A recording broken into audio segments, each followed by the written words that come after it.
Here is the best way to use your hand sanitizer. First, make sure it is alcohol based.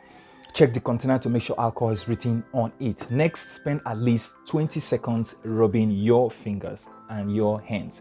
Third, if your hands are visibly dirty or you just finished using the restroom, you don't need a hand sanitizer, you need soap and water. Now, the WHO method has 6 steps. However, from research, there is a better, more effective method that just has 3 steps and of course, better compliance. First, get a good amount of the hand sanitizer in your palm, and the first step is to rub both palms for at least 5 seconds. The next step is to dig your fingertips into your palms in a rotational manner for each of the palms, and the third step is to grab your thumb in a rotational manner and rub for at least 5 to 10 seconds, and your hands are clean and good to go.